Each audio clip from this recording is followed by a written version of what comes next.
Message du label Podcut. Salut à toi, jeune auditorice. Oui, ce n'est pas le podcast que tu as lancé qui est actuellement dans tes oreilles, mais je vais être court. Je suis Julien, je fais partie du label Podcut comme le podcast que tu écoutes, et nous venons de lancer une série documentaire sur les fraudeurs et les fraudeuses qui s'appelle Fraudster. Si cela t'intéresse, n'hésite pas à nous retrouver sur ton application de podcast préférée, sur le site du label podcut.studio et sur Google en tapant Fraudster Podcast. Voilà, je te laisse. Des bisous. Précédently. Ce soir, nous reprenons ce qui nous a été spolié. Ce soir, on va conclure l'OPA la plus violente du pif. Ce soir, on dîne avec la Podcut Money. Chargez! Inversion des matrices et c'est parti. Kenavo les losers. Non, la Podcut Money. Encore une fois, l'attitude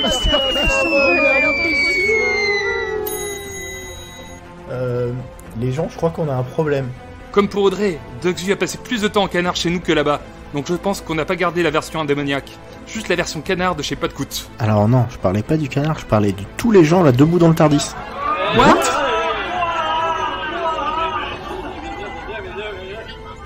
Mais on est où là? Mais c'est pas très Charlie tout ça. Non mais qu'est-ce que c'est que ce bordel? Youhou! Pardon? C'est OB. Elle est où ma chlousse? Appelez-moi le responsable. Wow, on se calme là, calmez-vous. Toi, c'est pas le moment. Tu te calmes sinon tu vas au coin. Le canard a raison. Pardon? Ouais. Attendez, est-ce qu'on peut nous expliquer, vous êtes qui là? Vous venez d'où? C'est vous le chef? Non, je les vois là. C'est vous le... Alors non, moi je suis le canard. La chef c'est elle. Moi j'ai voté pour toi, hein. Ah bah super, ça commence bien. Bonjour monsieur, vous... Arrêtez de toucher le canard. Vous connaissez Doctor Who? Ouais, de loin, ouais. Ah bon bah, ça va, tout n'est pas perdu. Ouais, bon, montez sur la passerelle là, on va faire un truc ensemble, on va voir. Asseyez-vous.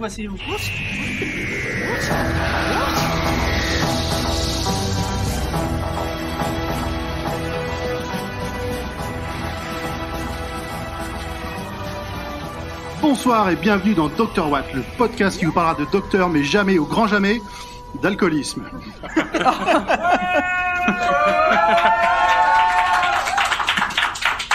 Nous sommes tous réunis ce soir au Charlie, ce soir à 16h45, au Charlie et sa bière à 2 balles pour un live pour reprendre cette nouvelle saison de Doctor Who. Et avec nous, un invité très spécial.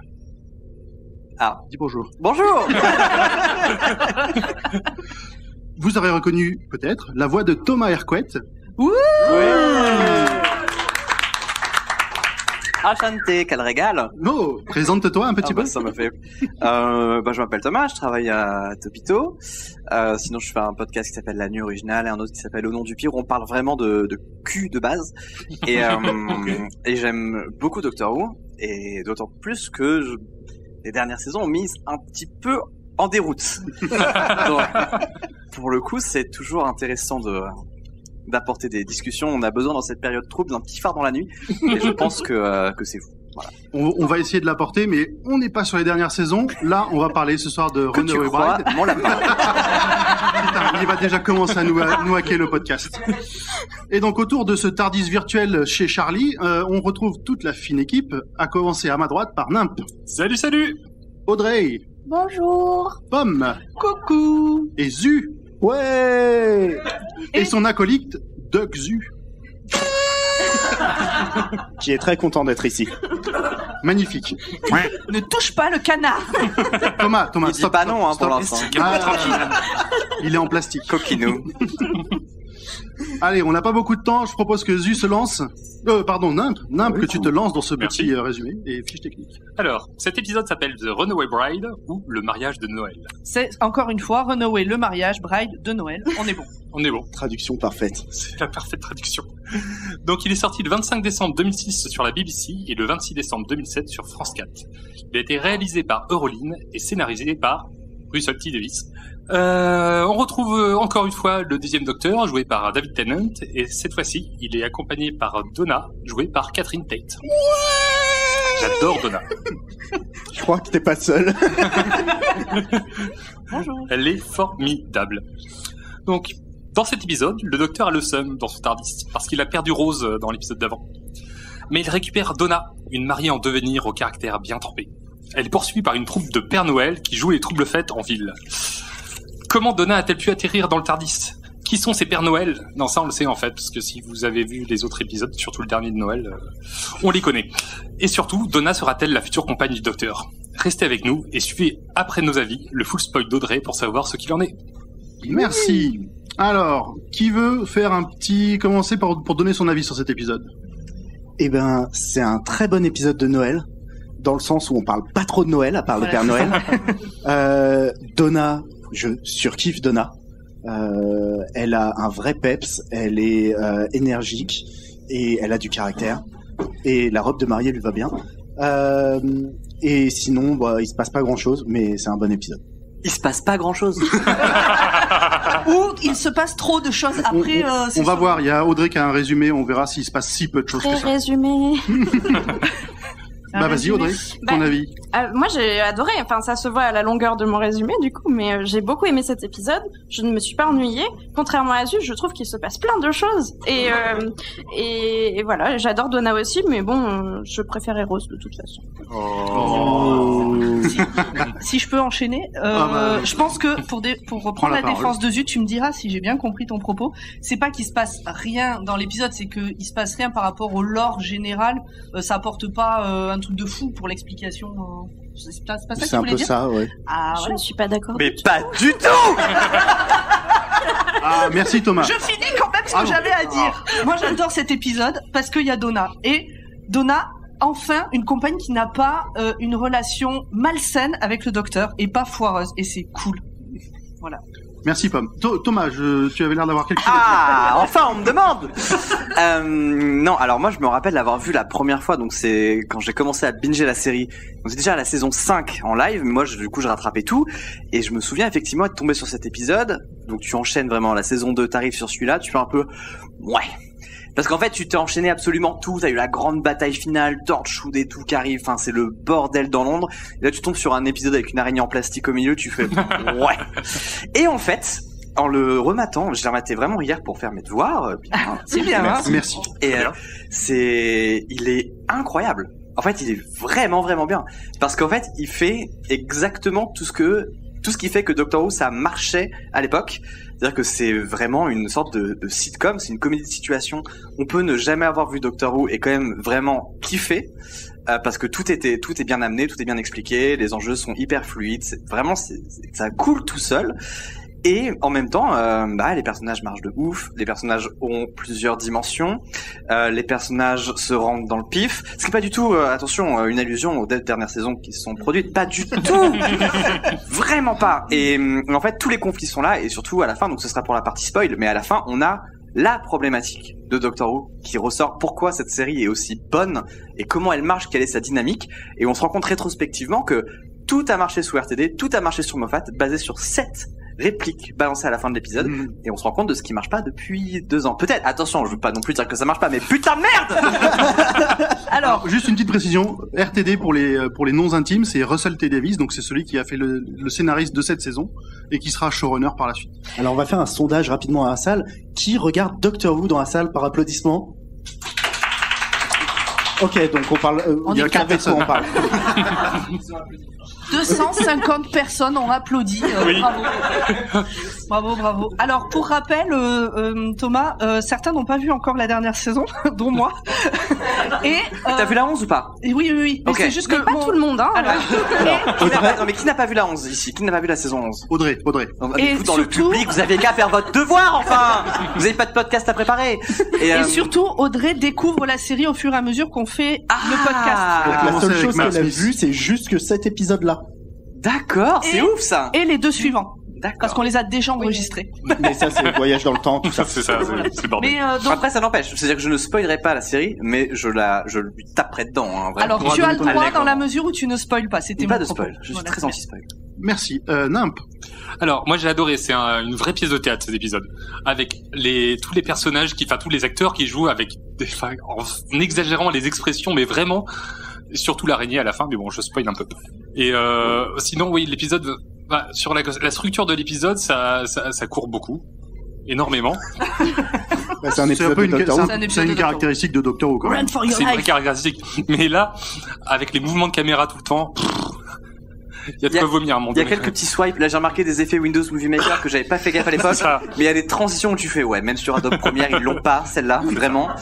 Et c'est vrai que c'est fou. Mais c'est vrai que c'est trop bien que ça court tout le temps, en vrai. C'est fou. Oui, mais avec les tremblements de caméra, mais ça court pas dans un couloir. Trop long. Je crois que si on veut pas se faire taper par les prochains podcasts, il faut qu'on avance. Ok, je vais faire vite. Alors, mon avis, c'est de la drogue, des bruits des Looney Tunes et une araignée en plastique. Et Donna. Mais j'ai adoré. Et Donna, surtout, j'ai adoré. Du début à la fin. Alors, du coup, on va enchaîner.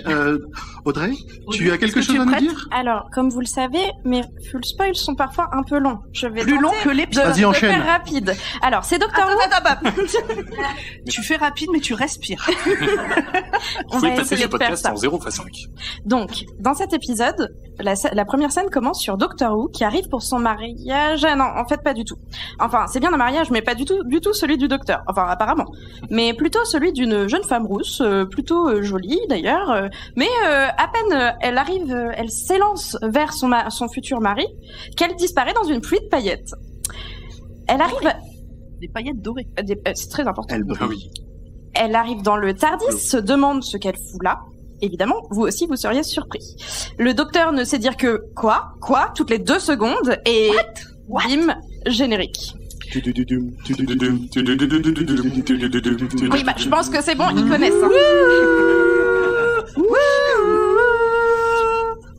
Apparemment, ni le docteur ni la mariée ne savent ce qu'il se passe. La jeune femme dit que le mot TARDIS n'existe même pas et le docteur ne comprend toujours pas ce qu'il se passe.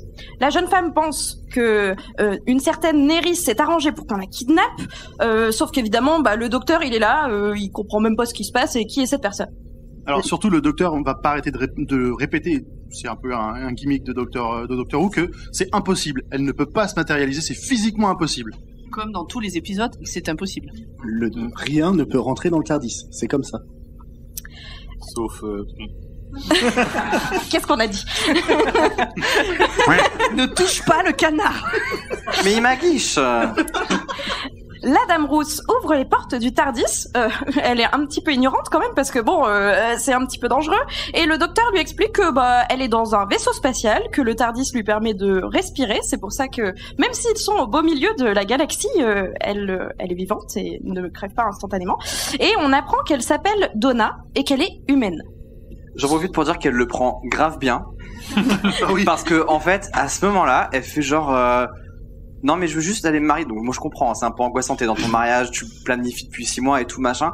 Et elle fait t'es dans un vaisseau spatial, je viens de te kidnapper et te téléporter. La meuf fait je veux rien savoir. Je veux me marier. Je veux juste mon canapé et ma bague en fait, c'est tout. Tu es dans l'espace. Ouais, je m'en branle en fait. Ramène-moi chez moi mec, c'est tout. C'est ça. Par contre, ce qu'elle prend mal, c'est humaine. Oui, bien sûr. Ouais. Parce que quand il pose la question est-ce que vous êtes humaine, là bizarrement ça tique un peu quoi. C'est une mauvaise blague. C'est un petit peu qu'est-ce que tu veux que je sois, connard. Ouais, c'est ça. Parce que je ressemble à un putain de crapaud. Le docteur continue encore à discuter, lui dit « Mais c'est impossible que quelqu'un puisse téléporter dans le TARDIS, il est pas content, surtout un humain, gna gna gna gna. » Donna lui fout une baffe, tout de suite ça le calme. J'adore Donna. J'ai adoré cette scène aussi. Elle lui dit « Oui, c'est bon, tes conneries là, je m'en fous, ramène-moi à l'église parce que je dois un petit peu me marier et là je vais être à la bourre. » Le docteur est bien d'accord vu que elle est un peu chiante et puis elle vient de lui coller de baffe, donc il veut s'en débarrasser aussi assez rapidement. Donna reste persuadée que le docteur l'a enlevée vu qu'elle chope un pull apparemment d'une femme qui appartenait à Rose. Oh, sad docteur. Sad face, exactement. Le docteur fait sa tête la plus tristoune possible et lui dit « Elle a disparu ». Alors du coup, Donna, elle est perplexe. Elle se dit, quoi? T'as enlevé une autre nana qui a disparu? Qu'est-ce que je fous là? Qu'est-ce qui va m'arriver? Le docteur continue, il fait la gueule. Le pauvre, il a l'air Bon, il est triste. C'est-à-dire que dans la chronologie, il a quand même perdu Rose il y a 10 minutes. Oui. Donc bon, sur le coup, ça fait un petit choc d'émotion. Bon, au début, quand j'ai vu l'épisode, j'ai fait, mais pourquoi il garde son pull? C'est super flippant, en fait. Et après, tu te rappelles qu'effectivement, ça tombe juste après la fin de l'épisode. Ça vient juste d'arriver. Ouais, ça vient vraiment d'arriver. On passe alors à une scène du mariage. Donc Donna, la mariée, a disparu. Une dame blonde la cherche. On apprendra un petit peu plus tard par déduction que c'est sa maman. Et vraiment, elle est pas du tout sympa avec sa fille et elle en parle très mal. J'avais marqué complètement conne, moi. Oui, oui, c'est ça. Ma manière non polie de le dire. Évidemment, le docteur et Donna, dans leur univers parallèle du TARDIS, n'arrivent pas du tout au bon endroit. Comme par hasard. Le TARDIS est apparemment en réajustement, en pleine digestion.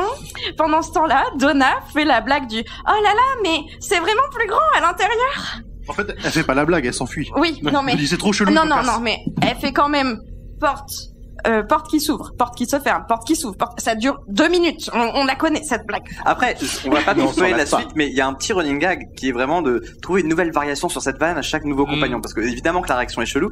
Là, c'est la première fois qu'on a d'abord quelqu'un qui voit l'intérieur avant l'extérieur. Oui. Parce que voilà, ce qu'il faut noter, c'est pas mal. Petit point. C'est intéressant. Pas tant que ça, mais... On peut le dire. On peut faire voter la salle, peut-être? Non, ça va aller. Donc Donna, comme disait Thomas tout de suite, se barre. Elle a vu l'intérieur, que c'est plus grand machin. Elle s'en fout, elle s'en va. Et le docteur la suit et il lui dit bon bah on va trouver une solution. En gros, il veut la ramener parce qu'elle est un peu chiante.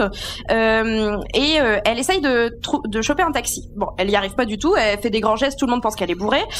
En même temps, à 9h du matin, le jour de Noël, ce qu'on apprendra plus tard, une femme en robe de mariée. Je pense que ça peut surprendre et je pourrais me mettre à la place d'un taxi qui voit ça, je serais peut-être un petit peu réticent. Ça, c'est un truc qui est ouf dans cet épisode. Pardon, je me permets. Mais t'as dit que je pouvais t'interrompre. Oui, donc, mais il faut parce que sinon on parle pas de tout l'épisode. Elle respire pas de toute façon. Et puis elle a besoin de respirer. Ouais, en fait, ce qui est ouf, c'est que souvent dans Doctor Who, ils doivent aller d'un point A à un point B et le saut est souvent un peu loin. Vous savez que si vous connaissez pas Doctor Who, les sauts d'histoire l'histoire sont un peu alambiqués. Et parfois, faut justifier des choix de scénario et de mise en scène un peu flingués, quoi. Et là, par exemple, ce qui justifie, je dis pas qu'un épisode il y a pas longtemps l'a fait, ça, de façon un peu pétée, mais que le TARDIS arrive un peu loin de la destination et qu'il faille justifier le fait qu'il galère à y aller. Le fait d'arriver à dire bah ouais mais t'as une mariée à Noël, évidemment tout le monde pense qu'elle est bourrée, c'est du génie en fait, c'est hyper malin, ça s'imbrique parfaitement et tu te dis tu te dis pas c'est un peu facile parce qu'en fait c'est une situation qui, pour peu que vous ayez fait un peu la fête au Royaume-Uni, peut vous arriver très facilement. Très bien. Je connais des potes. et en fait cet épisode repose beaucoup là-dessus, sur ce truc ultra... C'est très fantastique, très très merveilleux et tout, mais t'as des petites touches de réalisme subtil pour justifier des écarts de scénario, et je trouve ça mais incroyablement bien foutu. Et ça va revenir dans l'épisode beaucoup autour de l'organisation du mariage. Mais oui, absolument, tout à fait. C'est pur mariage anglais. Ouais, c'est vraiment bien foutu. Nous allons continuer sur ce mariage. Le docteur, en ayant marre que personne ne s'arrête pour Donna, il siffle super bien, super fort, un taxi arrive. Et là, problème, ils n'ont pas une seule livre sur eux. Un taxi ne va pas accepter de les prendre s'ils n'ont pas d'argent. Ils font environ 5 mètres, le taxi les redépose en mode bah niquez-vous, je veux mon argent. Et le retour au problème. Quelle vulgarité. Et on a encore un décalage entre le docteur et puis Donna qui est en robe de mariée. Elle arrête pas de lui dire j'ai toujours pas de poche.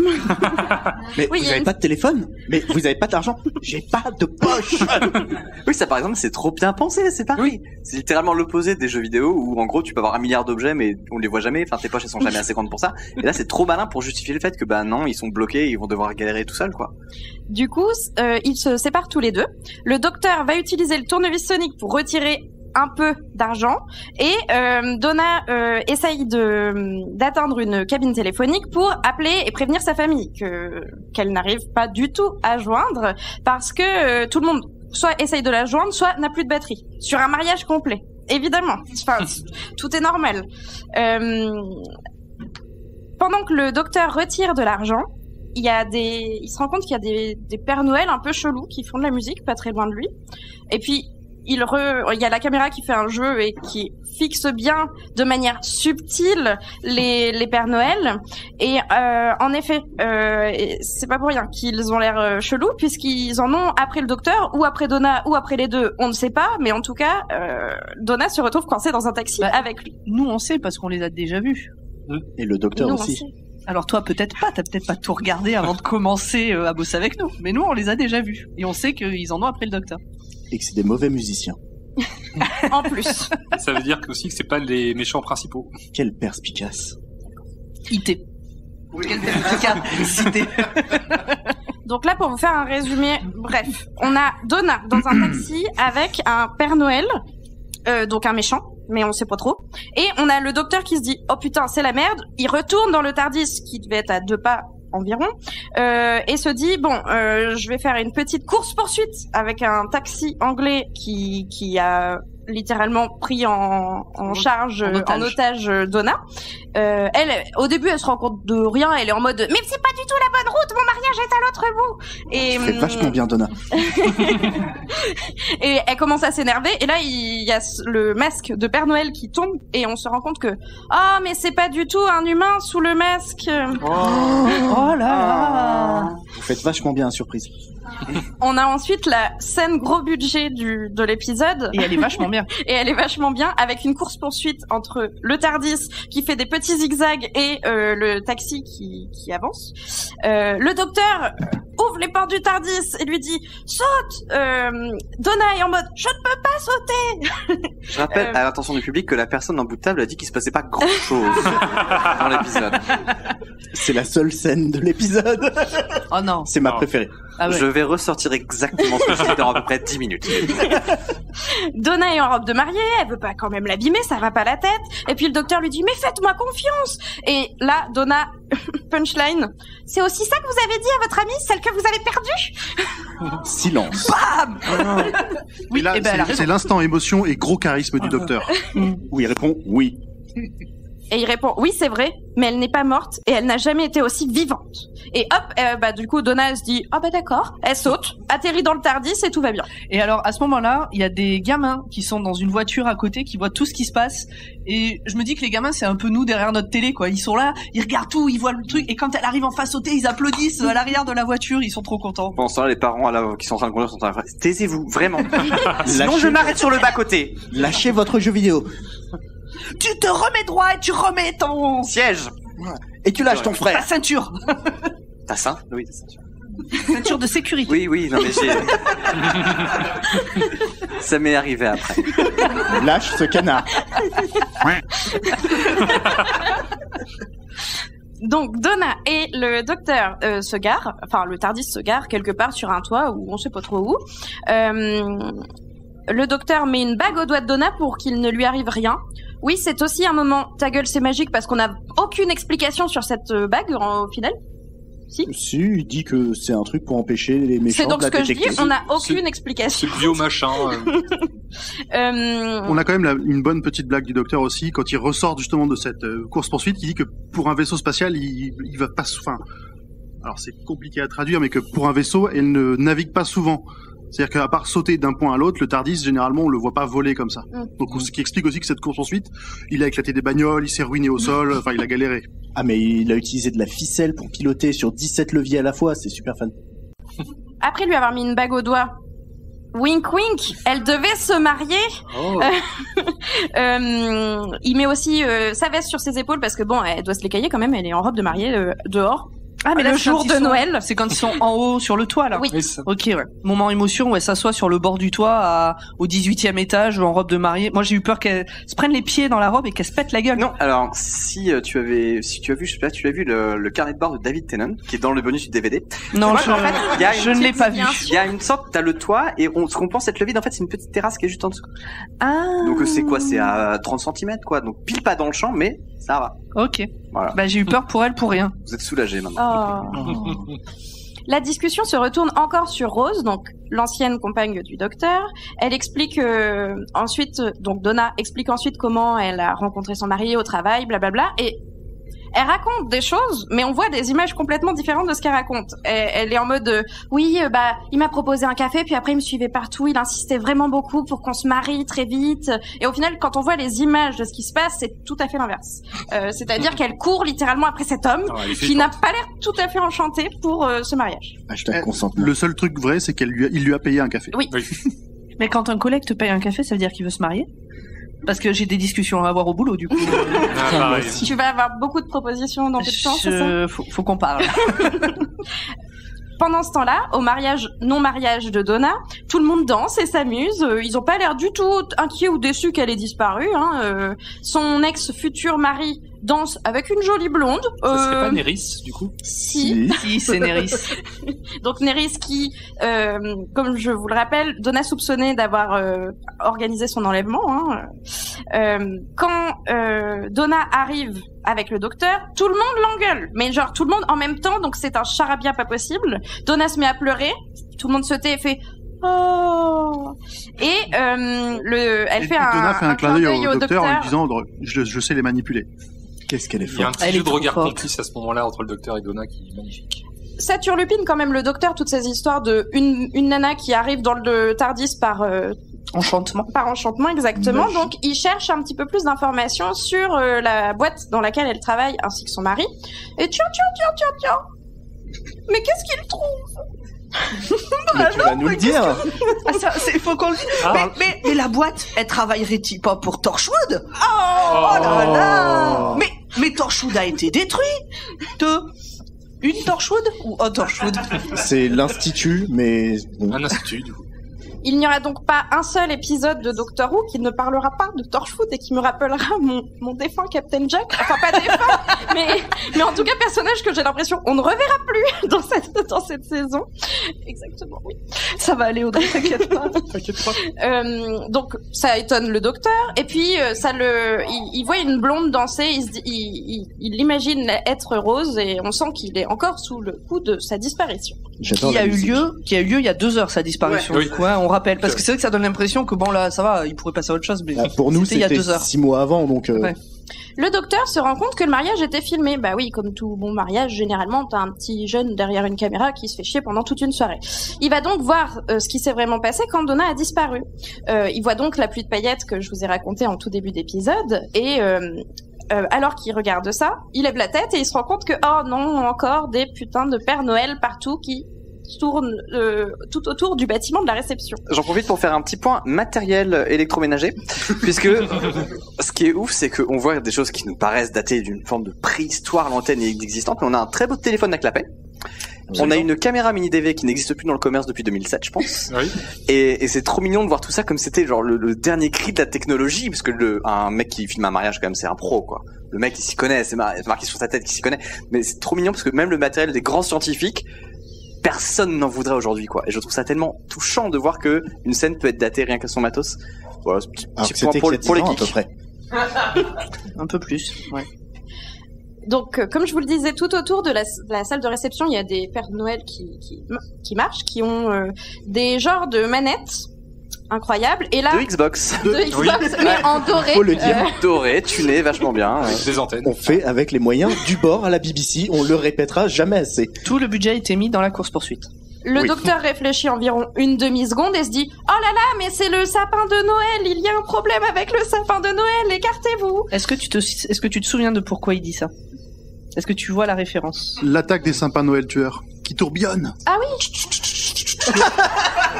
Ah, dans l'épisode de Noël pas vu, mais ça s'est vu sur le visage d'Audrey que tout d'un coup elle se rappelait. Oh là là. Et donc dans l'ancien épisode de Noël, le sapin se mettait à tourner et passer à travers les murs. On avait ce magnifique découpage. Ils ont failli tuer Jackie. Oui. Ils ont failli tuer Jackie à ce moment-là. Genre Beyblade de 2 mètres tueur. Et donc, je suppose que le docteur a peur que Mais au final, c'est pas le sapin. Tue tout le monde. Au final, c'est pas le sapin. Ces connards de Père Noël, toujours. En fait, c'est les boules du sapin qui en foutent partout. C'est sale. Si vous pouvez juste prendre cette phrase hors contexte, faites-en un gif. Ça me fait plaisir, ces cadeaux. Il y a un hashtag qui traîne citation de pomme. Je pense que ça peut rentrer dedans. Moi, ça me va. J'ai mon extrait à mettre sur Twitter, du coup, pour l'épisode. Vas-y Audrey, continue, c'était mignon. Les Pères Noël... Pardon, ça m'a... Les Pères Noël sont donc dans la pièce. Le docteur dit « Ah ah ah, je m'en fous, je vais vous avoir avec mon tournevis sonique !» Il le plante dans la sono et... Alors si vous avez... Joule. Si vous avez déjà vu un épisode, ça fait un son... désagréable. Strident. Mais pour nous, c'est désagréable. Par contre, les robots, c'est carrément l'éclate. C'est parce qu'ils s'éclatent tous au sol. Littéralement, ils tombent tous et sont réduits en petits morceaux de robots. Le docteur va donc courir vers eux, les regarde et tout ça. N'oubliez pas qu'en même temps, il y avait une réception de mariage, donc plein de gens qui dansaient et tout ça, qui se sont retrouvés par terre, attaqués par des boules de sapin de Noël. Ça surprend. Le docteur se rend compte que quelqu'un en fait contrôle les robots, que c'est pas juste les robots qui contrôlent les boules de Noël, mais qu'il y a aussi quelqu'un qui contrôle, c'est terrible. Relais de pression. La mère de Donna demande qui est cet homme, parce que bon, quand même, sa fille disparaît en plein son mariage. Elle revient, mais avec un mec chelou, et il y a des robots tueurs de... Personne n'a calculé qu'elle avait une bague au doigt. Ah oui, c'est vrai ça. En effet. Oui, enfin... Puis surtout, tout le monde se fout un peu de ce qui s'est passé vraiment parce qu'elle est quand même été téléportée par les particules en plein air. Tout le monde fait waouh, les effets spéciaux sont ouf. Non mais je veux bien que t'as un téléphone à clapet, mais quand même, enfin, un écran vert n'est pas la réponse à tout en fait. Tout le monde s'en fout de Donna. Ouais. Très triste. Oui. Selon le tournevis sonique, il semble que ce qui vient de contrôler les robots à les attaquer, ça se trouve en haut, au-dessus de leur tête. Enfin, on sait pas trop, c'est un radar un peu approximatif, vous savez. On voit alors un plan avec un genre de grosse toile d'araignée et un truc dans un cocon. Plan Inspecteur Gadget pour le coup. Vraiment. Oui. Exactement. Et là, on sent que le budget est passé dans la drogue. Et on verra plus tard que c'est le cas. On entend alors une voix qui s'adresse au docteur, qui lui dit que je ne vais faire qu'une bouchée de toi. Ça ressemble pas à ça exactement, mais je ne peux pas refaire cette voix. Ça ressemble vachement à ça en vrai. Hein. Je ne sais pas comment je vais le prendre. Oh. Elle dit aussi qu'elle va descendre sur la planète Terre et briller de mille feux comme les paillettes de Donna. Enfin non, c'est pas ça, mais enfin vous verrez après. Le docteur annonce à Donna que Torchwood a été détruit, mais que quelqu'un a racheté cette entreprise. Il lui explique aussi que Donna est pleine d'énergie Huon, et c'est pour ça qu'elle s'est retrouvée dans le TARDIS, vu que le TARDIS est composé aussi de ces particules. Ta gueule, c'est magique. Là, pour le Tout coup, à fait. complètement. Donna descend dans l'ascenseur avec Lance. Donc Lance, c'est le prénom de l'homme qu'elle devait marier. Hein. Et le docteur, au deuxième sous-sol de ce bâtiment. Un sous-sol secret, hein. Secret, car il n'est pas sur les plans. Mais il y a un bouton dans l'ascenseur qui dit deuxième sous-sol. Sérieusement. On se retrouve alors dans un tunnel vert chelou qui fait très base secrète. Qui fait très on n'avait plus de budget. Aussi. Donc c'est la chaufferie de la BBC. Hein. Qui est, si vous voulez le savoir, c'est les couloirs du sous-sol du stade Millennium à Cardiff. Oh. Plusieurs scènes ont été tournées, notamment des scènes de prison dans des épisodes de la saison 6. Voilà. C'est un très beau stade, foulé par nos plus grands athlètes. Rien que ça. Ils avancent alors avec des trucs à roues, je ne sais pas comment ça s'appelle. Une voiture. Des Segway. Des vélos. Ouais. Non, des Segway, oui, les trucs où t'es debout. Enfin, pas une trottinette du coup, mais... Les trucs à touristes où t'as l'air con. Voilà, exactement. Ah, mais ça marche bien du coup. Hein. Et là, on a une scène où Donna et le docteur rigolent pour rien du tout en se regardant comme des couillons, pendant que t'as Lance qui est en mode super, je suis avec deux abrutis et j'avance sur mon truc, génial. C'est le fameux Jealous Girlfriend meme, mais version Doctor Who. Du coup, ils arrivent devant une porte avec un étage, un escalier. Le docteur dit bon je vais devant, vous restez là, vous bougez pas surtout. Et Donna insiste en disant vous avez intérêt à revenir. Et le docteur répond que on ne se débarrasse pas de moi si facilement. Ils arrivent finalement dans un laboratoire, donc le docteur en premier puis les deux autres qui suivent, où le docteur se rend compte qu'ils ont créé des trucs qui fabriquent des particules d'ion avec la Tamise. Ta gueule, on fabrique de la magie. C'est ça. Alors, moi, je dois avouer que c'est à peu près à ce moment où j'ai regardé quand même à combien on en était de temps d'épisode, parce que j'avais l'impression de démarrer un deuxième épisode, quoi. Ouais, je me souviens, 20 minutes. C'est vrai? Ouf. Celui-là, il est pas plus long, celui-là, d'épisode? Il dure 60 minutes. Non, mais on n'était même pas à la moitié à ce moment-là. Ouais. Ah ouais, c'est ça, ok. C'est ouf, ça vous a sorti du machin, quoi. À un moment, après, je suis revenu dedans, mais il y a eu ce passage mais on n'était pas sur la fin de l'épisode, là, qu'est-ce qui se passe? Oui. Ah, ouais, je vois en termes de structure. Non, parce que pour le coup, on fait de la magie, je trouve ça, pour le coup, c'était quasiment soft par rapport au reste. Et mine de rien, le coup des particules longs est assez bien intégré dans l'histoire. Et donc, du coup, on l'a fait avec l'autre de la Tamise du truc, tu fais, ouais. En vrai, c'est le genre de truc, il s'est passé tellement de choses, tu te fais tabasser de bout en bout que là on te drop. Au fait, il y a ça, toi tu fais genre, bah c'est t'inquiète, pas de problème. C'est bon. Ok, je prends. Et puis c'est pas la première fois qu'ils font de la magie avec de la merde et ils recommenceront bientôt, donc c'est bon. Oh là. Qu'est-ce qu'on a dit? Suite. Alors, pourtant, ça étonne le docteur puisque son peuple a détruit les particules d'ion et normalement il y en a plus du tout sauf dans son TARDIS. Et en fait, le problème c'est que Donna, elle s'est mariée, donc elle a eu un petit coup de chaud, de stress, etc. Qu'est-ce que les particules font dans un corps quand tu stresses? Tu te mets à avoir chaud, comme toi maintenant, tu veux dire? Oui, tout à fait. Mais c'est les lumières, c'est pas du tout. Tu brilles, Audrey, tu brilles. Tu parles vite, t'arrêtes de respirer. Non, c'est le club maté, Audrey, c'est le club maté, on le sait.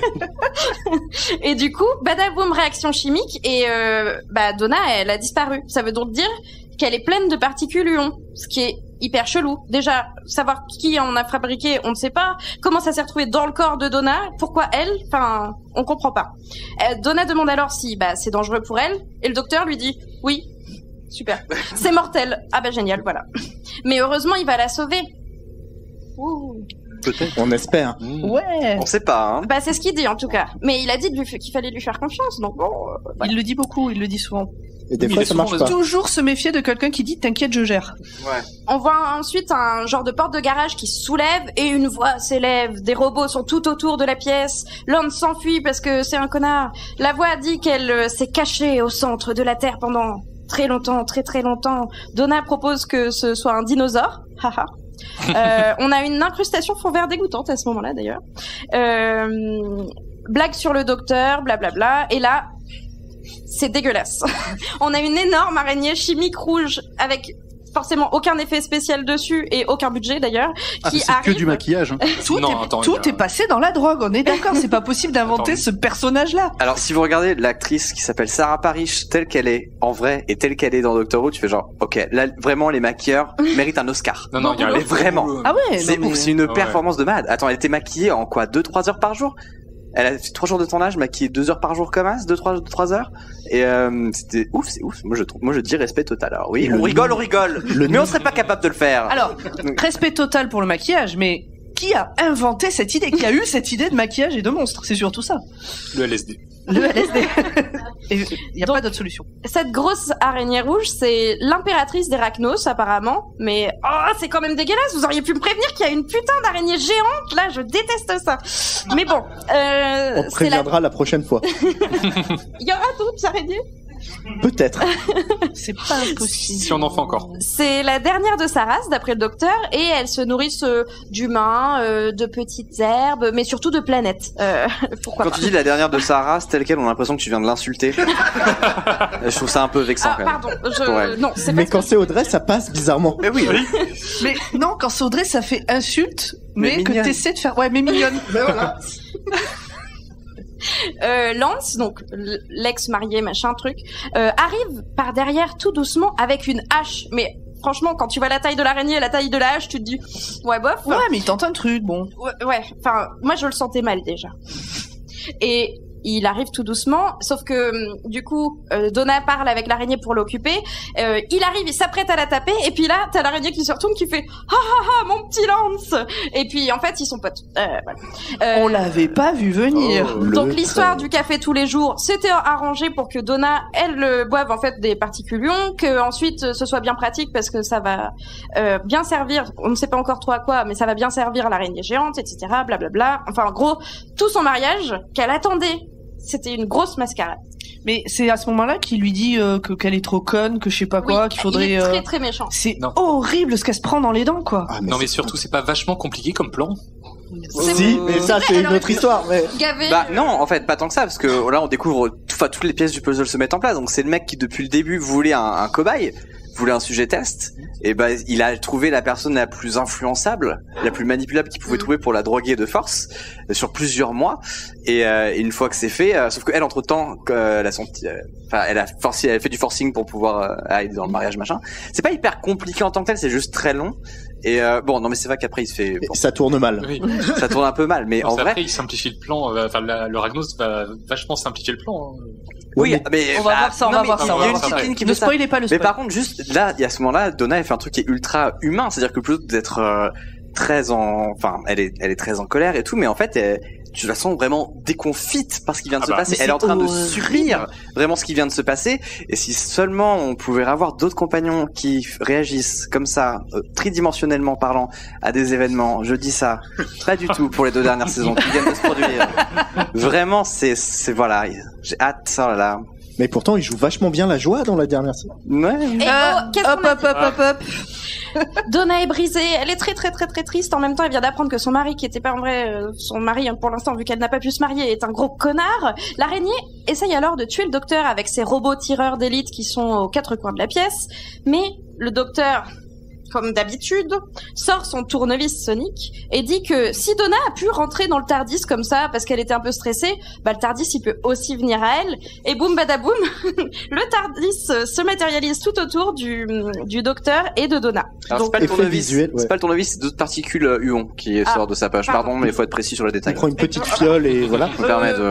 Mais très bel effet visuel pour le coup. Ah, c'est très joli. Faut le souligner une fois de temps en temps quand même. Du coup, le TARDIS se téléporte, le docteur va remonter le temps pour arranger toute cette merde. Donna pleure, parce qu'elle vient de se faire larguer d'une sale façon. Le docteur essaye de lui remonter le moral en lui montrant la création de la Terre. Oui, vous avez jamais eu un pote qui vous a remonté le moral en vous montrant la création de la Terre, franchement. Changer d'amis. Exactement. C'est très joli. Et ils se rendent compte que Rachnos s'est retrouvé là dès la création de la Terre. En fait, elle s'est foutue tout au centre, au noyau de la Terre. Donc pendant ce temps-là, dans le futur, l'araignée gave d'eau Lance parce que il est là pour ça, c'est son larbin. C'est de l'eau dans laquelle il y a des particules ions. Oui, c'est C'est l'eau de la Tamise. Moi, je remarque qu'il y en a, elle en met beaucoup à côté quand même. C'est-à-dire que vraiment, ils se sont fait chier à faire des particules. Tu vois le matos qu'il y a, ça a dû coûter des millions cette merde. Et elle lui balance un gros saut dans la tronche. On a la moitié qui tombe à côté. Tu fais genre waouh, franchement. Oui, mais ça tombe dans le trou. Problème de riche. Ce qui n'arrange rien. C'est là où ça doit aller à la fin. C'est pas pareil. Non, mais c'est dans sa bouche que ça doit aller les particules. Oui, mais dans l'autre trou. Ah oui, dans l'autre trou. Ok. On avance. Oula, doucement. Le TARDIS se retéléporte 200 mètres plus loin. Ouf, ils sont sauvés. Enfin, pour l'instant, parce que l'araignée envoie des hordes de méchants vers eux. Le docteur se retourne et pouf, Donna a disparu. Forcément. En face de lui, une porte qu'il ouvre et pouf, un tireur robot. Les 2 autres, Donna et Lance, sont en fait coincés dans l'araignée de Rachnos. La toile. Oui. C'est un peu sale là d'un coup. Oui, tout à fait. Dans la toile d'araignée de Rachnos. Mais quel est cet épisode? L'araignée libère les particules qui étaient dans Lance et dans Donna et les envoie au centre de la Terre, dans un gros trou qui était là, que j'ai oublié de préciser tout à l'heure.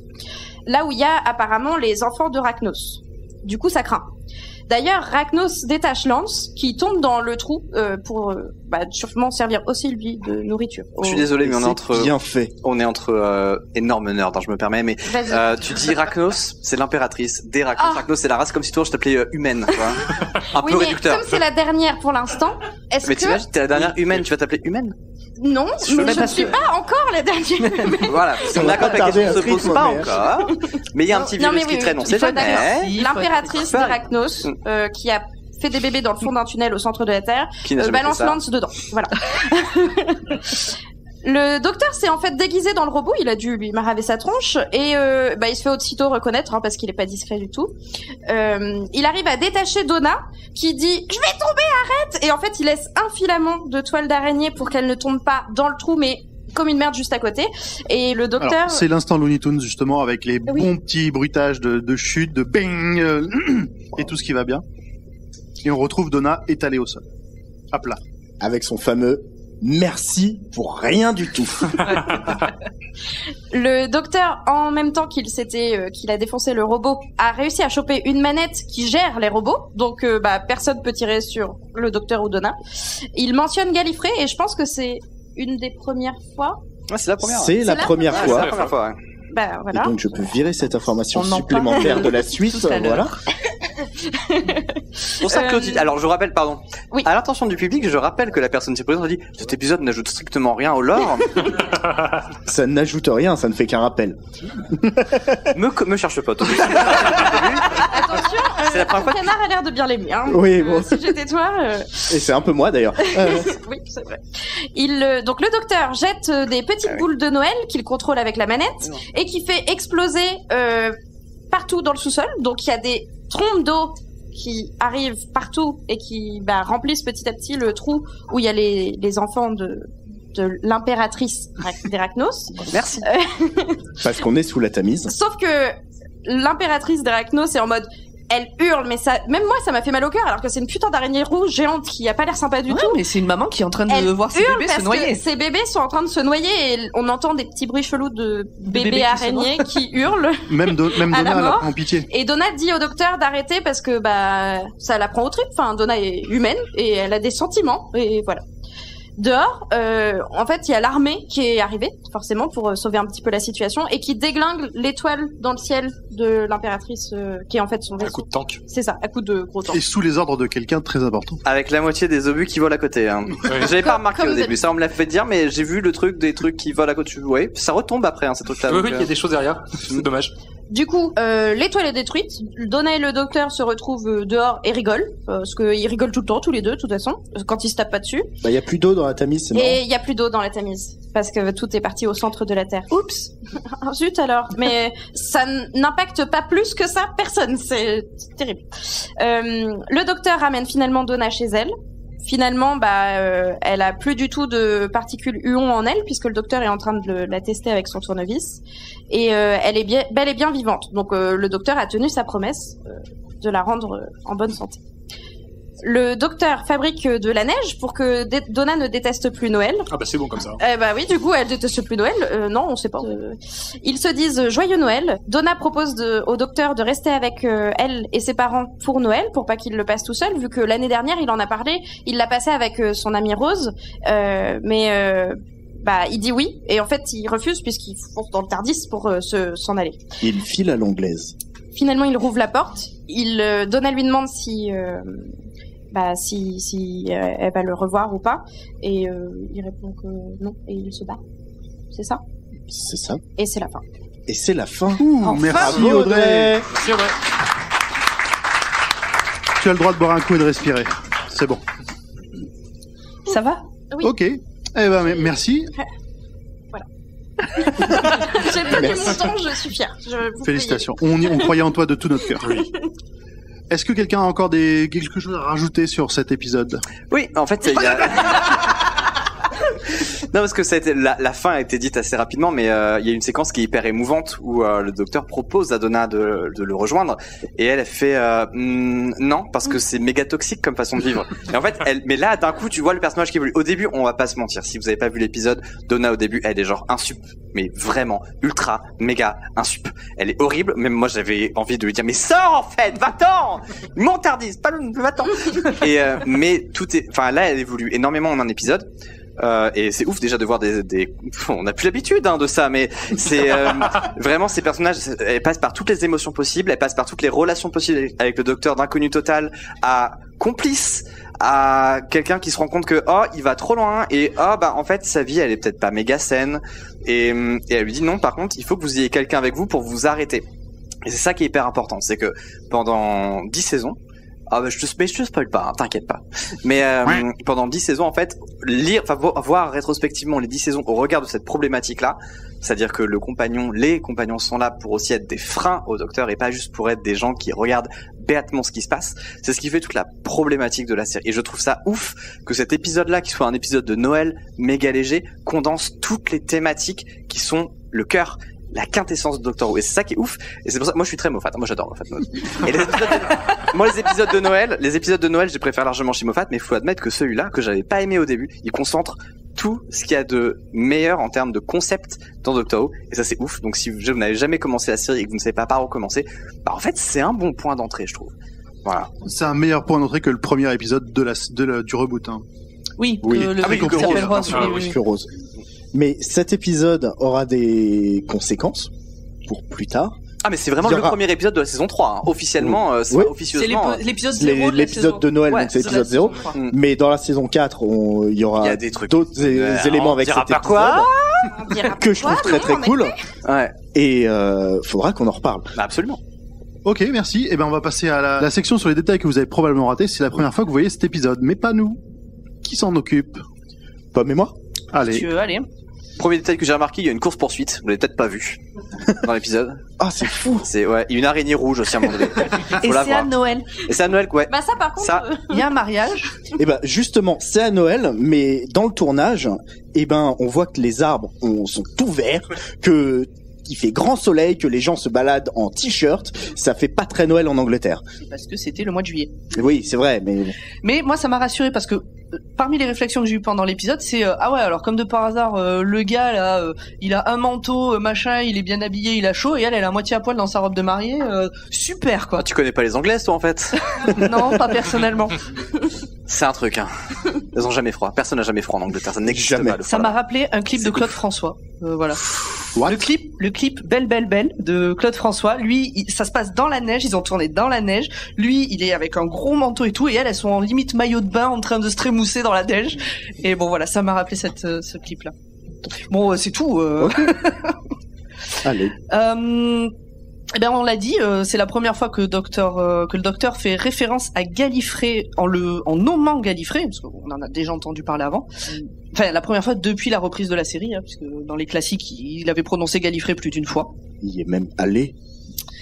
Et bon, on n'a pas le temps de faire plus parce que je crois qu'on est déjà très en retard, mais on en reparlera, on parlera de Planète Rouge entre autres, etc. Voilà. Ok. Hein, voilà. Quelques anecdotes de tournage, autres que en fait c'était en juillet. Catherine Tate n'avait pas pu se rendre à la traditionnelle lecture du scénario et c'est la compagne de David Tennant de l'époque, Sophia Miles, alias Madame de Pompadour, voilà, j'adore, qui a lu le rôle de Donna Noble pour l'occasion. Ça devient une habitude de la part de David Tennant de faire venir ses proches sur les lectures. On en avait parlé pour Tooth and Claw, l'épisode avec le loup-garou où il avait fait venir ses parents. Dans les anecdotes moins funky, durant le tournage, il y a certains clients d'un hôtel qui étaient pas très loin, qui ont été ultra effrayés par les explosions et le bruit des tirs, et une des personnes présentes dans l'hôtel revenait d'une zone de conflit du Moyen-Orient à ce moment-là, donc c'était un peu un traumatisme pour lui. Ouais, pas de bol, quoi. Et dernière petite anecdote, au moment de s'enfuir dans le taxi, le docteur fait une diversion en faisant voler plein de billets de banque. Et pour cette occasion, une référence à la crise économique de 2008. Oh, alors c'était pas du tout l'info que j'avais donnée, mais c'est ça. Ils ont imprimé des faux billets de banque avec la tronche de David Tennant et celle de Phil Collison, donc le producteur, imprimé dessus. Et je pense que c'est hyper collector. Phil Collins, il est producteur aussi. Collinson. Et ben voilà, on a fait le tour. Ben oui, on a dit plein de trucs cool. Ouais, je crois. Vous avez des choses à rajouter, des anecdotes, Thomas? Oh, bah, j'ai tout donné, moi. Ça y est. Moi, je rajouterais juste un truc qui sera important pour la suite des saisons, c'est que les tanks ont agi sous l'ordre de Monsieur Saxon. Mais j'en dirai pas plus. Nous n'en dirons pas plus. Ça, c'est juste pour embêter Audrey. Voilà. J'adore ces moments. Très bien. Eh ben, on a fait le tour. Tout le monde a pu dire tout ce qu'il avait à dire. On va pouvoir passer au revoir. Au revoir. Merci à tous d'être venus. Merci à Thomas de t'être déplacé et d'avoir participé à cet épisode avec nous. Ça nous a fait très plaisir. Donnez des sous. Bah vas-y, enchaîne. Ah, fais la alors donnez des sous au Patreon de Podcut parce que ça permet d'organiser ce genre d'événement entre autres. Parce qu'on, contrairement à ce qu'on peut croire, Podcut n'est pas un label parisien. La très grande majorité des gens sont pas du tout à Paris, donc il a fallu payer les billets de train pour venir ici. Et puis donc voilà, Patreon, Podcut, les autres podcasts sont cool, restez pour les écouter. Bon bah voilà, on a fait le tour. On a fait le tour. Allez. J'ai dit les mots-clés. Merci. Merci tout le monde. Merci.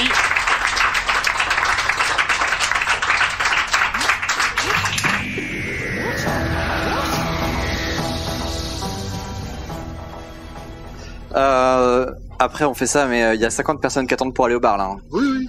Ils sont plus à 2 minutes près. Ok, vous pouvez nous déposer ou À cœur vaillant, rien d'impossible. Attendez, je nous pose.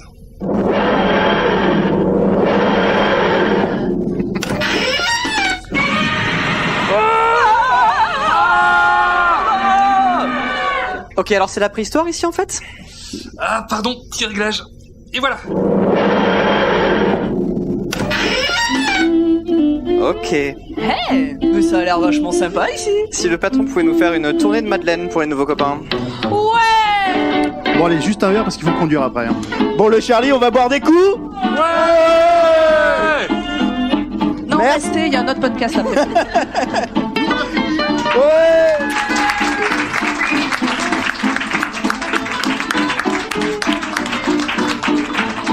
Merci aux 400 personnes qui se sont déplacées pour venir nous voir. Ça nous fait chaud au cœur.